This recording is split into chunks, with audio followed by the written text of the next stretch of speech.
예, 그리스도의 구속이 주는 의미라는 제목으로 하나님의 말씀을 나누겠습니다.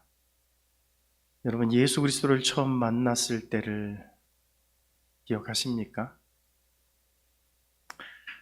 예수를 처음 만났을 때, 살아계신 하나님을 처음 만났을 때 우리가 얼마나 기쁘고 형용할 수 없는 그 기쁨과 행복함. 여러분, 우리가 처음 예수를 만났을 때, 하나님을 만났을 때 그런 경험을 아마 했을 것입니다. 그때 세상에 줄 수 없는 기쁨과 평안, 그리고 행복함이 우리 마음 가득했던 그 기억이 아직도 나요. 처음 예수를 만났을 때 세상과는 비교할 수 없었던 그 기쁨, 그 행복함, 아직도 생생하게 기억이 납니다. 여러분, 우리가 좋은 집에서 산다고 행복해지는 것이 아닙니다. 좋은 차를 타고 다니고 좋은 음식을 먹고 주머니에 돈이 좀 생겼다고 해서 우리가 행복해지는 것이 아니에요.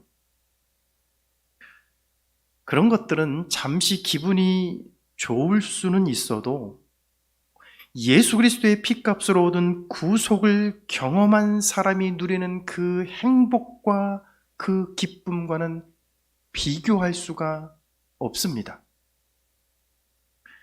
그렇기 때문에 참된 의미의 행복, 그 참된 의미의 행복의 시작은 예수 그리스도의 구속을 체험하는 것에서부터 시작되는 겁니다. 여러분, 오늘 베드로전서 본문은 바로 예수 그리스도의 구속이 주는 의미가 무엇인가, 그리고 우리가 어떻게 구속함을 받았는지, 우리가 어떤 상태에서 구속의 은혜를 입었는지, 그리고 주님은 우리를 구속하시기 위하여 어떤 대가를 지불하셨는지에 대하여 말씀해주고 있습니다. 자, 그렇다면 여러분, 오늘 본문을 통하여 사도 베드로가 우리에게 전하여주는 구속의 의미는 무엇일까요? 첫째는 헛된 행실에서 구속받았음을 의미합니다. 구속이라는 것은요, 헛된 행실로부터의 구원을 의미해요. 여러분, 18절을 한번 보세요. 너희가 알거니와 너희 조상이 물려준 헛된 행실에서 대속함을 받은 것은 은이나 금같이 없어질 것으로 된 것이 아니요. 여러분, 여기 보시면 이런 말이 나오죠. 너희 조상이 물려준 헛된 행실. 헛된 행실이긴 헛된 행실인데 너희 조상이 물려준 헛된 행실이라고 말을 해요. 여러분, 헛되다는 말이 무슨 말입니까? 우리 성경에 보면 헛되다라는 말을 참 많이 씁니다. 특히 전도서에는 이 헛되다라는 말이 굉장히 많이 나오는데, 여러분, 헛되다는 말이 뭘까요? 여러분, 헛되다는 말은요, 이런 얘기입니다, 여러분. 아무런 보람도 뜻도 없는 거, 또는 실속 없는 거예요. 껍데기만 없고 실속이 없는 거. 그리고 아무리 발버둥 치고 달려가도 이룰 수 없는 것. 여러분, 이런 것들을 헛되다고 말을 합니다. 우리가 가끔 아이들한테 이런 말들을 합니다. 이 자녀를 둔 부모들이요, 가끔 아이들한테 이런 말을 해요. 야, 괜히 쓸데없는 짓 하지 말고 가서 공부나 해. 우리 어릴 때 이런 말, 부모들은요, 우리 어릴 때 이런 말 한 번씩은 아마 다 해봤을 겁니다. 그리고 우리 어릴 때 부모님으로부터 이런 말을 한 번씩은 들어봤을 거예요. 야, 가서 쓸데없는 짓 하지 말고 가서 공부나 좀 해. 여러분, 이 부모나 이 자식을 둔 이 부모들이 주로 이런 말도 우리가 가끔 하는데, 여러분, 왜 이런 말을 하냐면요, 아이들이 뭘 한다고 하는데, 애들을 가만히 보면 애들이 뭘 한다고 지들이 뭘 하기는 하는데 부모가 보기에는 참 한심해 보일 때가 있어요. 예? 결과를 보지 않아도 그게 어떻게 될지 부모는요, 그 뻔히 다 보이는 거예요. 끝까지 해보지 않아도 돼요. 끝까지 그 확인 안 해봐도 됩니다. 결과를 보지 않아도 훤히 다 보이는 거예요. 그래서 그것을 헛된 것이라고 말을 합니다. 그래서 부모들은요, 그 자녀들을 향해서 야, 헛된 짓 하지 말고 가서 공부나 해, 그러는 거예요. 안 봐도 그거 뻔하거든요. 어떻게 될지 다 알거든요. 그러니까 쓸데없는 짓 하지 말아라, 헛된 짓 하지 말아라, 그런 말들을 하는 겁니다. 자, 여러분, 그런데 사도 베드로는 이 헛된 행실을 가리켜 우리 조상이 물려준 것이라고 말해요. 너희 조상이 물려준 것, 다시 말하면 조상들로부터 영향을 받았다는 얘기입니다. 조상들로부터 영향을 받았다는 얘기예요. 그 위에 아버지와 그 아버지 위에 그 아버지, 그 선조들로부터 영향을 받았다는 얘기예요. 여러분, 지금 베드로의 편지를 받고 있는, 흩어져 있는 디아스포라 유대인들의 조상들이 누구입니까? 40년 광야 생활을 하고 가나안에 들어와 수많은 왕들이 바뀌는 그 시대를 살았던 사람들이 바로 조상들입니다. 그 조상들의 삶을 보여주는 성경이 여러분 뭡니까? 여러분, 출애굽기, 민수기, 신명기, 그리고 사무엘 상하, 열왕기 상하, 그리고 역대 상하입니다. 그 조상들의 삶을 보여주는 성경이에요. 그런데 거기에 보면 그 조상들의 삶은 한마디로 하나님을 떠나 이 바알 우상을 섬기고 하나님 없는 이방인들의 삶을 따라갔던 역사였습니다. 그런데 지금 베드로의 편지를 받고 있는 흩어져 있는 유대인들은 하나님을 떠나 우상을 숭배했던 그 조상들의 어두운 과거의 삶을 본받고 있었다는 것입니다. 그들도 그 조상들처럼 하나님을 떠나 우상을 숭배했고 하나님 없는 이방인들의 라이프 스타일을 추구하고 이방인들처럼 그렇게 살아왔다는 거예요. 그런데 사도 베드로는 그랬던 그들이 지금은, 그렇게 살았던 그들이, 그 조상들이 물려준 헛된 행실을 답습했던 그들이 지금은 예수 그리스도로 말미암아 구원받았다고 말합니다. 따라서 더 이상 우상 숭배에 빠질 이유도 없고 그럴 필요도 없어졌어요. 더 이상 하나님 없는 이방인들과 같은 삶을 추구할 필요도 없고 그렇게 살 이유도 없어졌습니다. 왜냐하면 예수의 피로 헛된 행실에서 구원받았기 때문입니다. 여러분, 그리스도의 구속이 주는 의미 중에 하나는 바로 이것입니다. 헛된 행실로부터 구원을 받은 것을 의미합니다. 두 번째는요, 그리스도의 구속이 주는 의미 두 번째는 노예된 상태에서 풀려났음을 의미합니다. 여러분, 신약 성경에 보면 이 구속이라는 말이 조금씩 다른 단어로 쓰여졌습니다. 우리 성경은 그냥 다 구속이에요. 우리 성경은 그냥 단어가 똑같아요. 다 구속.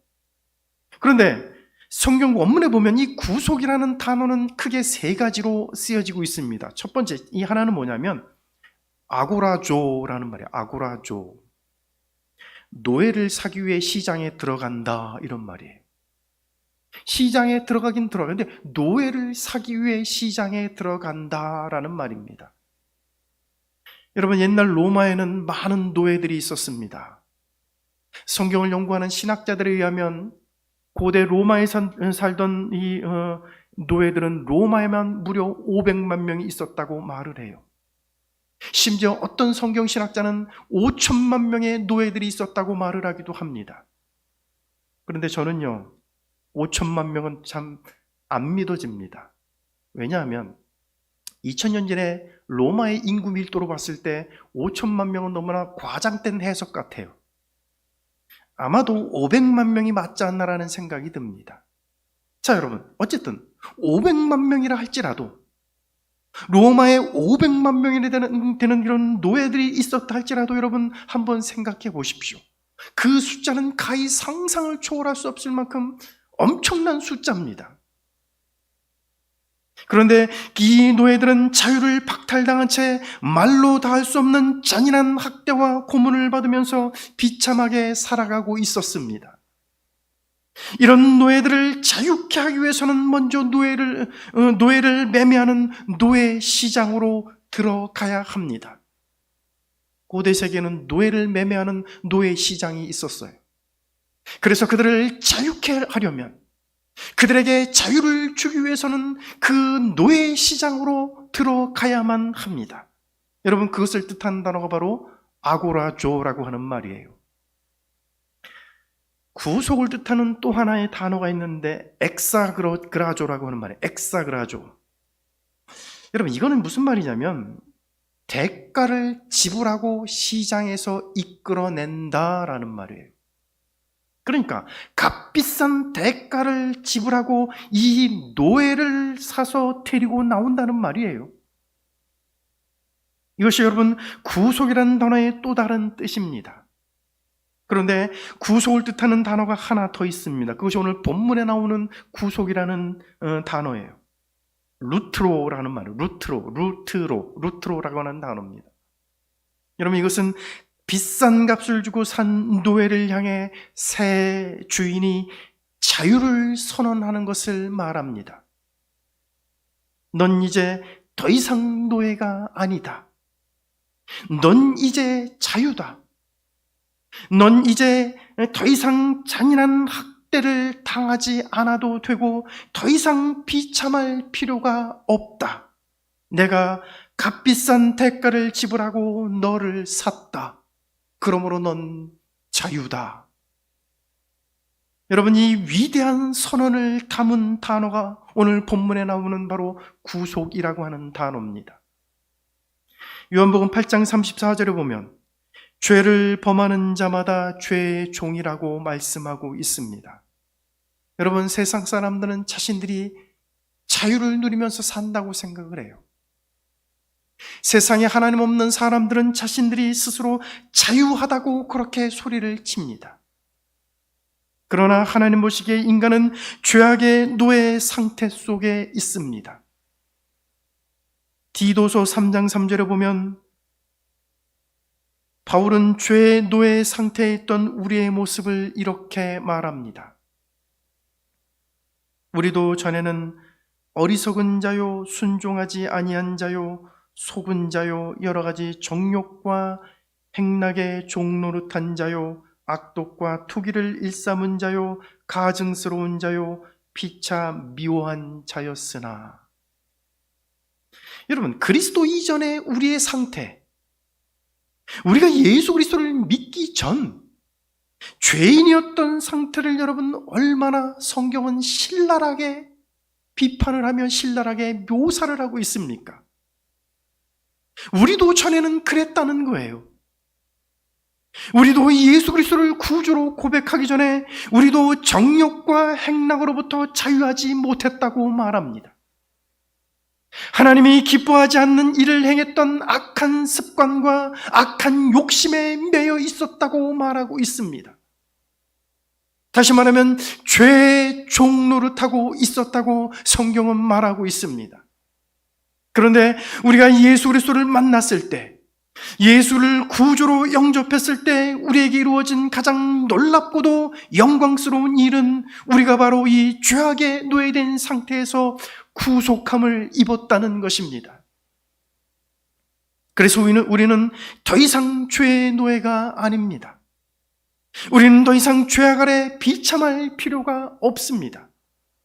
왜냐하면 예수 그리스도께서 우리에게 자유함을 주셨기 때문입니다. 여러분, 이것이 바로 그리스도의 구속이 주는 의미 중에 하나예요. 마지막 세 번째는요, 구속은 피의 대가를 지불한 구속이라는 뜻입니다.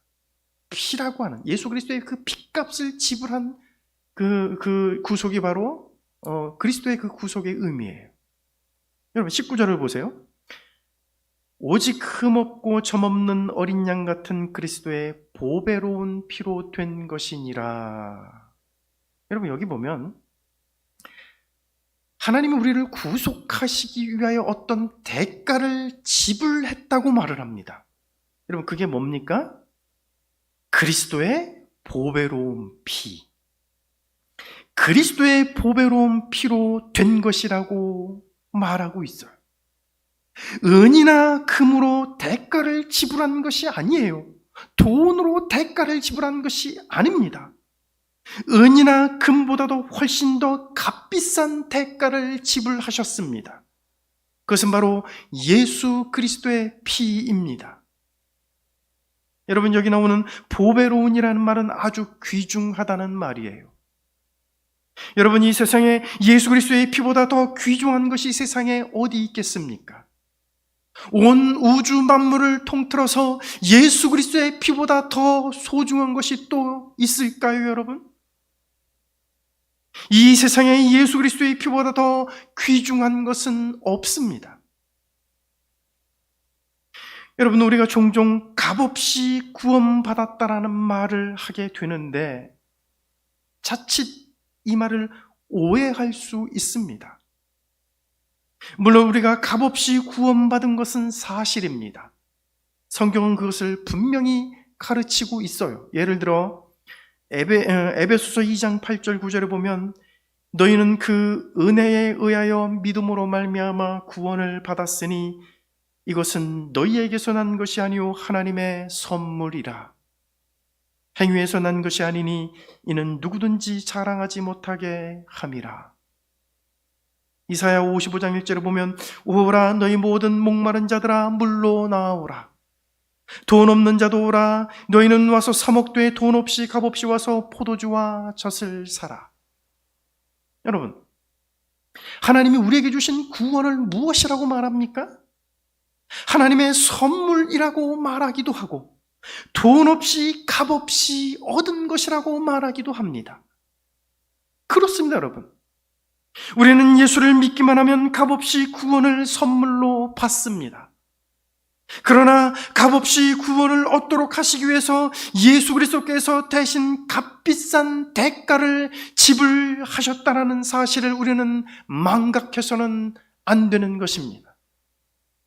우리는 거저 얻었지만 예수 그리스도께서는 자신의 생명과 자신의 피를 값으로 지불하셨습니다. 그러므로 우리가 받은 은혜를 값싼 은혜로 착각하지 마시기를 바랍니다. 그 은혜는 값싼 은혜가 아닙니다.